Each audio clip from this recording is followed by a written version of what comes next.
মা তুমি এখানে এসেও রান্না শুরু করে দিয়েছো? হ্যাঁ রে, তোর মামাম ছাড়েনি, কি করবো বল? আজকে মা আমার বাড়িতে এসেছে, আমি অনেকদিন নেই।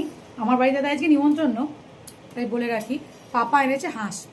হাঁসের মাংস সবাই খেতে খুব একটা পছন্দ করে না, আমি মাম্মাম খেতে পছন্দ করি, তাই এখানেই নিমন্ত্রণ। ওই জন্যই যেই মা এসছে পাপা বলেছে মাকে যে এখানেই আজকে রান্নাটা, আজকে ওই জন্যই মাই করছে। মায়ের মোট কথা নিস্তার নেই কোথাও। এই যে স্মাইলিং ফেস। কি করবো বলুন, আমার তো আমার হাতে রান্না খেতে পছন্দ করে সবাই। ব্ল্যাক ব্ল্যাক, এটা যেরকম, এটা জানি না কতটা বোঝা যাচ্ছে না, আরো ব্ল্যাক হবে, এখনো একটুখানি সেদ্ধ হতে আছে। হাঁসের মাংস তো প্রেসারে পড়বে না, তাহলে তো একটু টাইম লাগবে।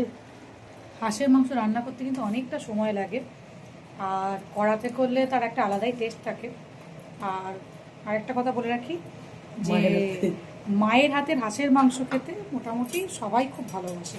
আমার হাজব্যান্ড খায় না, আমার হাজব্যান্ড কি খাবে তার ঠিক নেই রাত্রেবেলা। আমার হাজব্যান্ড, আমার দাদার চেয়ে এটা ছোটো, ওই জন্যই ওরা দুজন বাদ, বাকি সবাই আজকে হাঁসের মাংস খাবো আমরা, নাকি মা?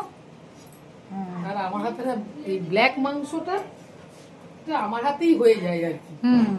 স্পেশালিটি এইটাই।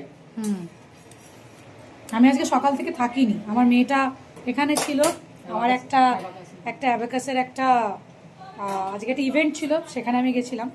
তো এসে দেখছি মা শুরু করে দিয়েছে রান্না অলরেডি। ফাইনাল লুকটা শেষে দেখাবো। এই যে হাঁসের মাংস অলরেডি দেয়া হয়ে গেছে, এক দফা খেতে বসে পড়েছে। এই যে সবাই খাচ্ছে, খেতে বসে পড়েছে সবাই।